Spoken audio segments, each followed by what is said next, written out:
देखिए, हमारे साथ भाजपा के पूर्व जिलाध्यक्ष संजय जी हैं। संजय जी, आज 3 राज्यों में अब सरकार फिर बनाने जा रहे हैं।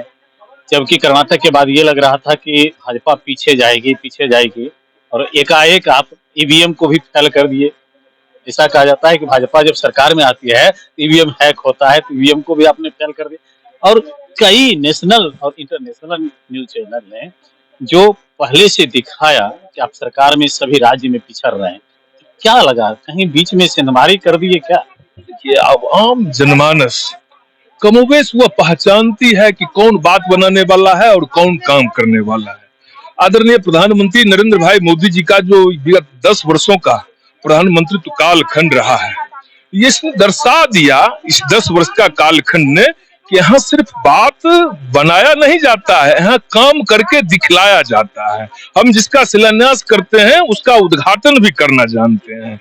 और लगातार जो आज तक चिर प्रतिष्ठित हमारा मांग डिमांड हुआ करता था, राम मंदिर अयोध्या में हो, अपना भव्य मंदिर का निर्माण, आज वो सपना भी साकार हो रहा है। धारा 370 जो हम इसके हमारे भारतीय जनता पार्टी और पूर्ववर्ती जनसंघ, हमारे डॉक्टर श्यामा प्रसाद मुखर्जी जो हमारे प्रथम जनसंघ के राष्ट्रीय अध्यक्ष थे, उनका इसी की धारा 370 हटाओ के मांग पर कश्मीर के जेल में उनका मौत हो गया।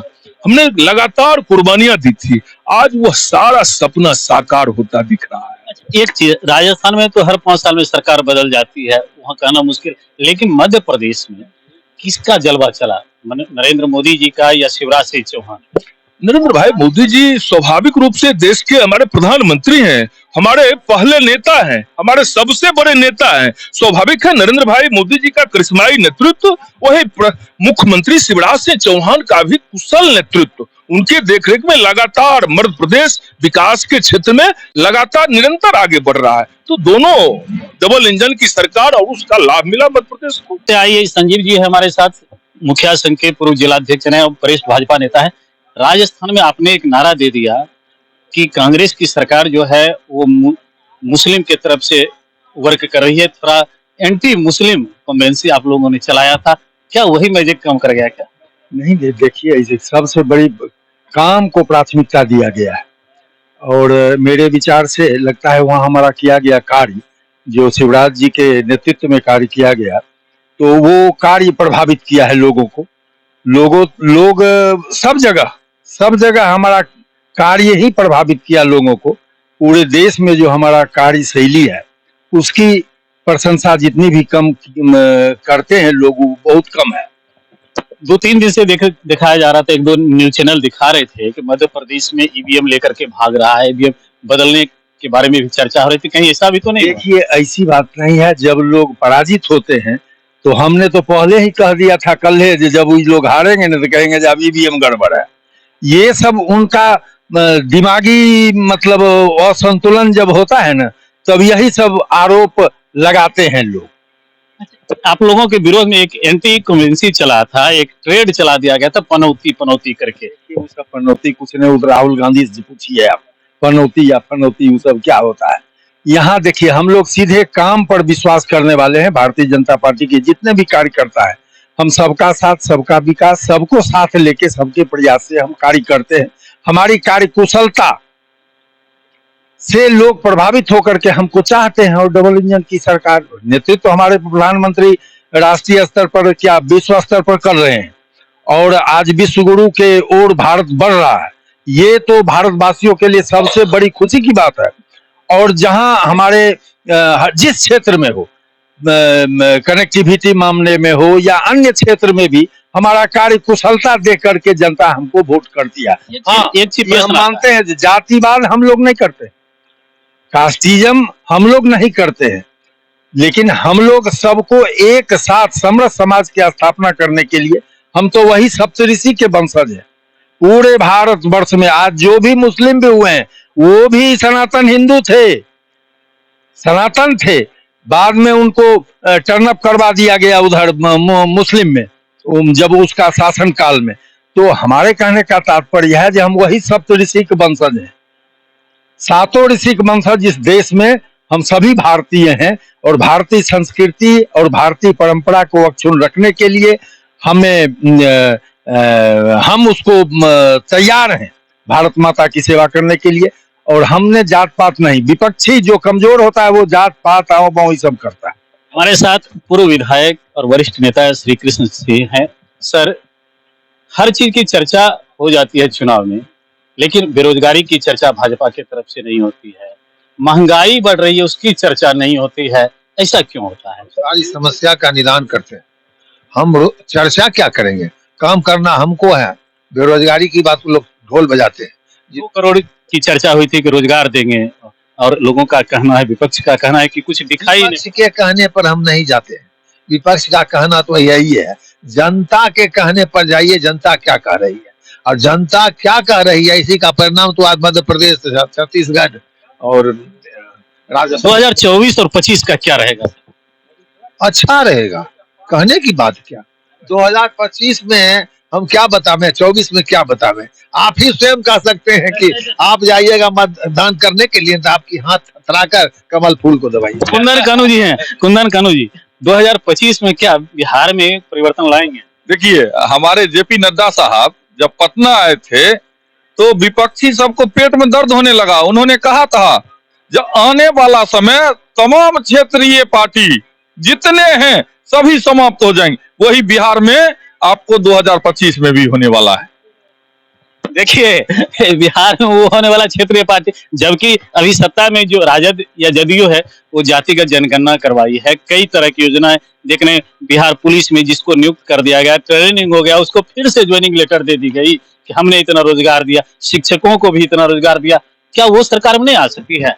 आप जान लीजिए, नीतीश कुमार ये गर्त में मिला दिए।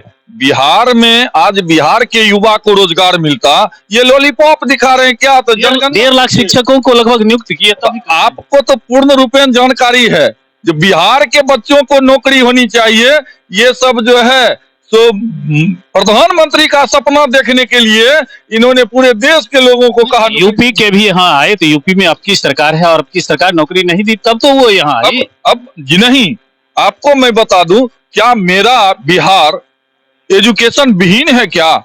ये नीतीश कुमार जो मतलब ढिंढोरा, वो प्रधानमंत्री का सपना देखे हैं कभी रात में, और वो रात में कौन कहे, वो दिन में सपना देखे हैं, इसलिए उनका दिमागो सटिया गया। आप तो देखे होंगे, उनको तो सेक्सोलॉजी प्रोफेसर होना चाहिए था, लेकिन संजोग से वो मुख्यमंत्री पद पर हैं, लेकिन 2025 में उनको जाना तय है।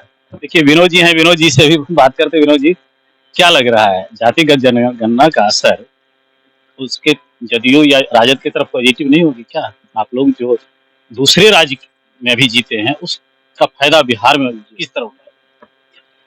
जहां तक कि जातीय गणना की बात है, गणना होना चाहिए, भाजपा इस गणना के साथ खड़ी है।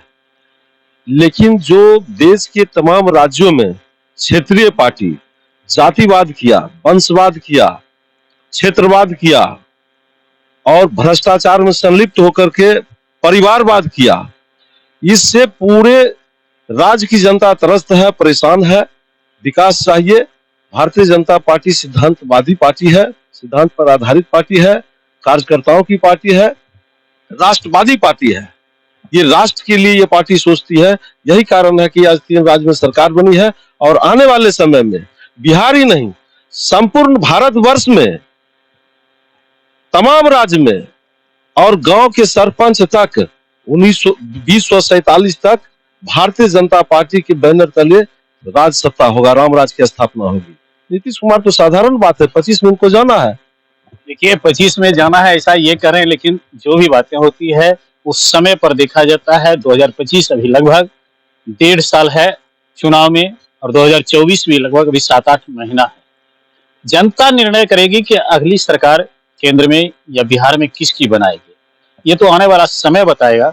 लेकिन इतना जरूर है कि जो कर्नाटक चुनाव के बाद पूरे भारत में एंटी बीजेपी की कन्वेंसी चली थी, पूरा कैंपेन चला था, उस पर राजस्थान, छत्तीसगढ़ और मध्य प्रदेश की जनता ने फिलहाल विराम लगा दिया।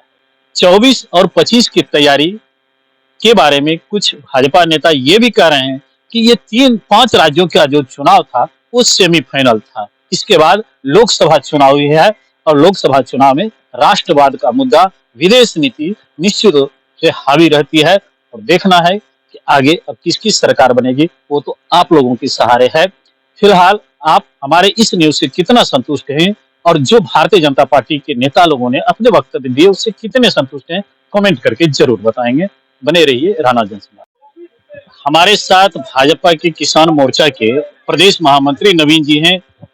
आज 4 राज्यों के जीत के चुनाव में आज 3 राज्यों में आपकी सरकार बन रही है और आज रंग अबीर पूरा लगाए हुए हैं। क्या लग रहा है कि इसका असर कितना 24 और 25 के चुनाव पर पड़ेगा? देखिए, मैं सबसे पहले मैं आपको बहुत बहुत धन्यवाद देता हूं कि आप मेरे पास आए और आज जो 4 राज्यों का चुनाव का नतीजा आया, जिसमें 3 राज्यों में प्रचंड बहुमत मिला, ये नरेंद्र मोदी यशस्वी प्रधानमंत्री का चमत्कारिक प्रयास है। उन्होंने जो जनता से वादा किया उनको जमीन पे उतारने का काम किया और जनता का भरोसा जीता।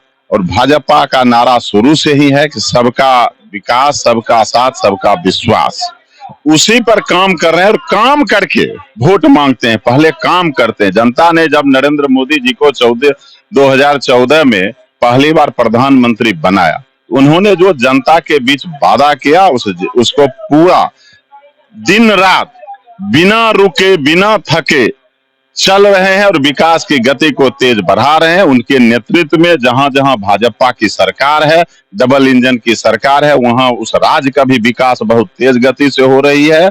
इसलिए जनता को पूरा भरोसा है नरेंद्र मोदी जी पर और जनता ने उनको दिया है कि हमारे राज्य का और विकास हो, देश का और विकास हो।